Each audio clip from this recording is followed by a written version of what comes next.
Então, vamos falar sobre teologia missionária e Jesus Cristo. Eu excluí aquele material devido à entrada do nosso diretor aqui, então vou recomeçar. O cristianismo está centralizado em Cristo. Ele ensinou a seus apóstolos que ele era o salvador de todos os homens e finalmente lhes deu sua missão universal. E no tópico que fala sobre o retrato de Cristo, na página 45 a 48 do livro Teologia Bíblica de Missões, da CPAD, não sei se ele está esgotado, à medida que vemos Cristo em sua plenitude e percebemos uma visão amplificada dele, como está retratado nos evangelhos, seu ímpeto e sua compaixão missionária tornam-se surpreendentes. Ele se destaca como o missionário ideal, o apóstolo de Deus. 1. Marcos apresenta Cristo como o profeta cuja mensagem deve ser divulgada em todo o mundo. 2. Mateus, de uma forma muito linda, observa o rei, a quem a autoridade universal foi conferida, proferindo um mandado para que todas as nações sejam discipuladas e unidas em um único corpo, sob o domínio do Deus Trino e Uno. 3. Para o retrato que já foi ampliado, Lucas acrescenta o sacerdócio e a salvação de Cristo, evidente a partir da genealogia que começa com Adão e culmina na importância universal da morte e ressurreição de Cristo, e na oferta de arrependimento e remissão dos pecados feita em nome dele, entre todas as nações, como está expressa na grande comissão. 4.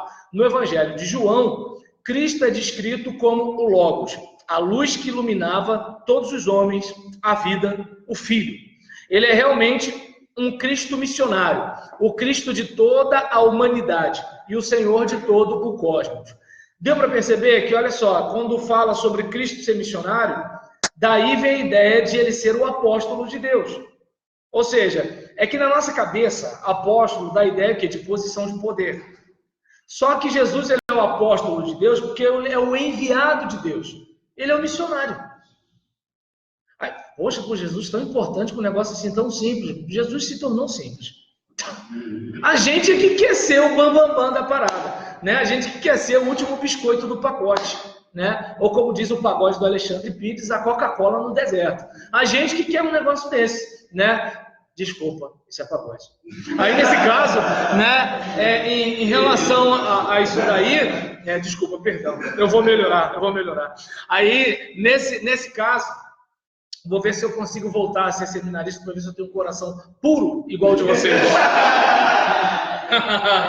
Aí, nesse caso, né, diante disso, é importante a gente ter a ideia de que, assim, por isso que não cabe a ideia de uma igreja em si mesmada.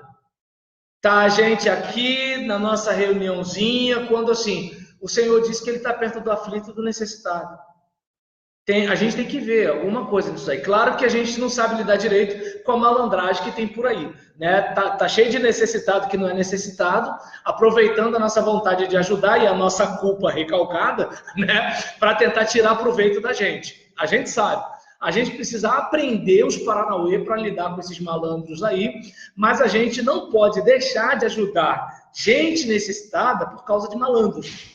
E a gente não pode deixar de sair para anunciar a vida de Deus, né? Porque é mais confortável ficar aqui competindo quem consegue o cargo de quem puxa o tapete de quem, tomara que meu pastor morra para eu pegar a vaga dele, ou que ele, né, caia num pecado qualquer aí para pegar a vaga dele. Então, o que acontece? Claro, isso não acontece no Brasil, né? Isso daí deve acontecer lá na Escócia. E aí, nesse caso, por exemplo, situações como essa, né? Você está pedindo para falar, você está com um tique nervoso. Qual a situação, Leandro? Ah, é? Então, porque eu estou vendo ele assim, eu não sei se ele quer falar ou se ele está nervoso. E aí, ele está nervoso hoje? Então, aí, diante dessa situação, ainda bem que eu aceitei o refrigerante que ele me deu. E aí, foi para a internet. Cadê o Intercept? Né? Aí, nesse caso, alguém deve estar contra mim, me perseguindo. Então, e aí, nesse caso, é importante a gente ter a ideia, né, de que, assim, se Cristo era o apóstolo de Deus, se Deus fez dele um missionário, é importante que a igreja esteja dando continuidade ao que ele começou. Falando. E onde foi que houve essa mudança no pensamento do homem?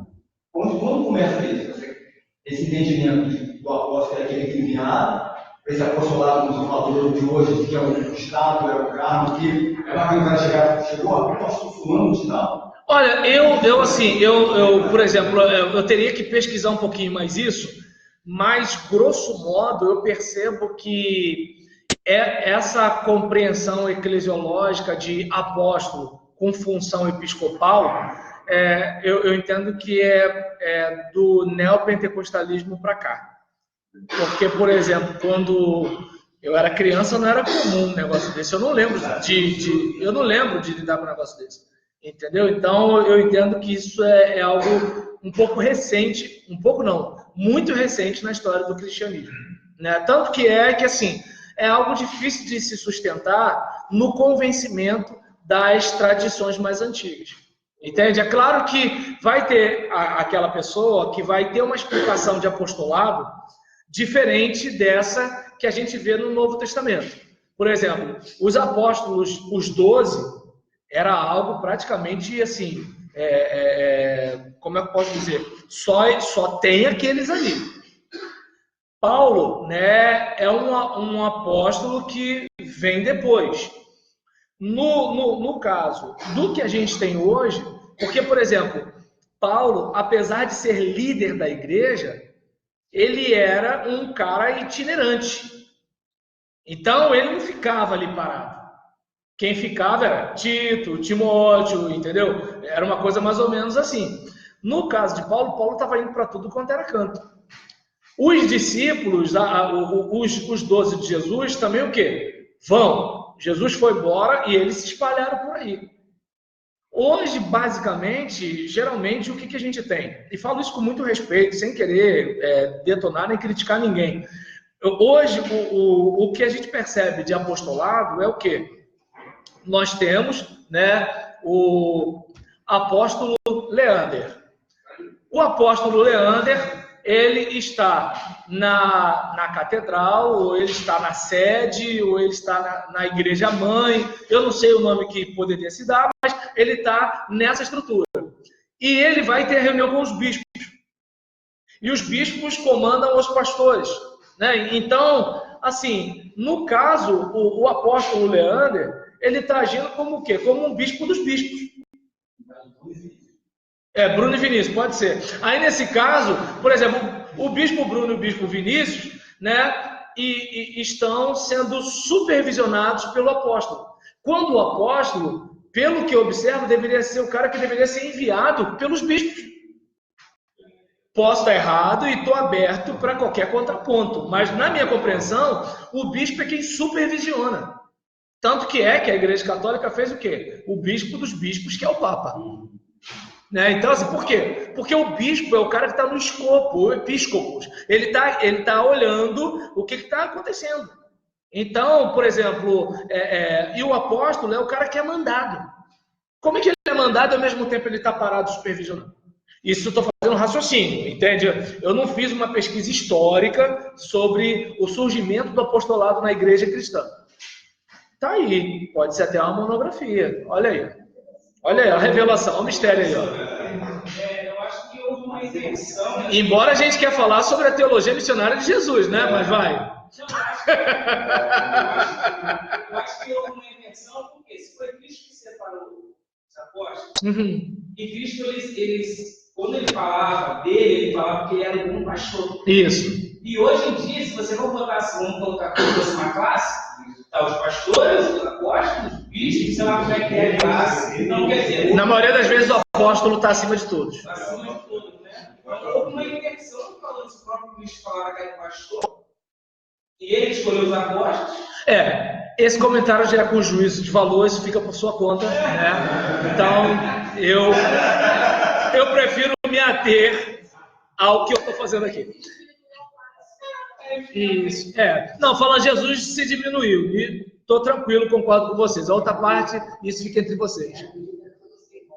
Então já que é rapidinho, é rapidinho. Não é rapidinho da Vanzeller, não, né? Então tá. Existe essa distinção. O apóstolo hoje, ele vê o apóstolo secado. Agora, eu gostaria de ser um apóstolo, um apóstolo que vai, que não tem. Exatamente. Tanto que hoje o apóstolo deixando de pastor e religioso, deixando aí na porta.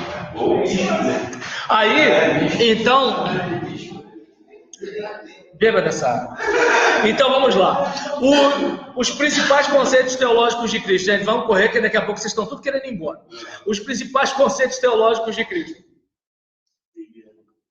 O ponto central da proclamação de Cristo, o reino de Deus. O conceito de reino de Deus é definitivamente universal em sua implicação e designação. 2. A revelação central de Cristo, a paternidade de Deus, pela criação, que é universal, pela redenção, restrita aos crentes, por essência, única para Cristo. Então a gente percebe que Cristo revela a paternidade de Deus. Pela criação, Deus é pai de todo mundo, como ele era pai de Adão. Você vê isso lá. Fulano, filho de Beltrano, e Adão, filho de Deus. E aí, no aspecto de redenção, restrita aos crentes, só por Jesus. E, em essência, só Jesus é filho de Deus, né? É o unigênito. Igual a ele não tem. Nós somos filhos, mas somos filhos por redenção, resgatados por aquilo que Jesus fez.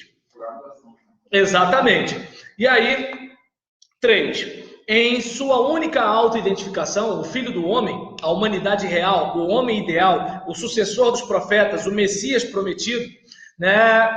E 4, Cristo em seu propósito fundamental, sua morte e ressurreição reconciliadoras, ou seja, a substituição, o que alguns gostam de falar, o sacrifício vicário, né? E aí, nesse caso, às vezes, quando vocês vão escutar alguém falando sacrifício vicário, e aí, nesse caso, porque quando a gente fala em vigário, a gente lembra de vigário geral. Mas o que acontece? A questão do substituto. Então, seguindo aqui, né? Aí, né, nesse caso, depois vão aí no Google e digita aí vigário. Aí, nisso, Cristo em sua comissão pós-ressurreição, pelo mundo inteiro, todas as nações. Então, a ideia é o quê? Alcançar geral, né? 6. Cristo e a avaliação final, veredito irrevogável de recompensa ou punição a todas as nações. Então, é aquele caso, enquanto tem uma doutrina teológica chamada universalismo, de que no final tudo vai se resolver, a tradição cristã, no caminho mais ortodoxo, é de que é o seguinte, quando bater o martelo, já era. Vai ter gente que vai para o ar-condicionado, vai ter gente que vai pular uma fogueira. Hashtag, pronto, falei. É isso aí, é para ficar com medo mesmo, malandro. Então vamos lá. Universalidade explícita de Cristo. É bom ter medo mesmo. Então vamos lá. A universalidade explícita de Cristo nos anúncios pelos anjos, por Simeão, por João Batista. Aquela ideia de que ele quer alcançar todo mundo. Já que você está incomodado, encosta mais a cadeira para lá. Bota um peso em cima da cadeira. Então, assim, a porta balançar com o vento não está me incomodando. O que está me incomodando é o olho arregalado do... Meu Deus, vamos embora. Aí, nesse caso, né? Isso, vamos lá, vamos ter solução. A universalidade explícita de Cristo em seu ministério. Lembra? A samaritana, a mulher cananeia, o centurião, né? E aí, nisso, a gente vê que, assim... Embora ele veio para os seus, ele estava aberto a outras necessidades, deixando claro que é o seguinte, olha, ele quer alcançar os demais, né? A universalidade de Cristo em seu ensinamento, declarações como sal da terra, as parábolas como o grande banquete. Então, e detalhe, não vamos confundir universalidade com universalismo, só para deixar claro. E aí... O método de Cristo, o uso da universalidade centrípeta a fim de viabilizar a universalidade centrífuga. Então, Cristo, judeus, igreja e mundo. Centrípeta, centrífuga, né? E aí, nesse caso, ele vem primeiro para os judeus, dos judeus surge a igreja e a igreja vai para o mundo. Então, não é que ele não valorizava as pessoas de outros povos. é que ele estava fazendo um trabalho de base. Não sei se deu para perceber. Essa é a questão. Ninguém começa uma casa pelo telhado, né? Tem gente que de repente vai botar as colunas, botar o telhado e depois pensar em botar a parede. Mas não é comum isso daí. Eu estou falando que isso pode acontecer porque eu já vi gente fazendo isso, mas não é comum. O comum é começar da base. E aí, nesse caso, a mente de Cristo. Cristo veio cumprir o Antigo Testamento. Se a gente observar, ele utilizou os conceitos teológicos do Antigo Testamento e encontrou no Antigo Testamento a extensão do plano redentor de Deus, que era universal e incluía a humanidade em sua totalidade. Então a gente vai reparar que desde lá do início, Deus está sempre querendo que seu nome seja temido em toda a terra. Lembra do Salmo 96? Anunciai entre as nações a sua glória e entre todos os povos as suas maravilhas. Davi fala o quê? Todo mundo vai ver, toda a terra vai ver que há Deus em Israel. Né? Então, a gente vai falar sobre teologia missionária e a natureza de Deus no próximo bloco. Até o próximo vídeo. Viu? É, isso aí. A gente está...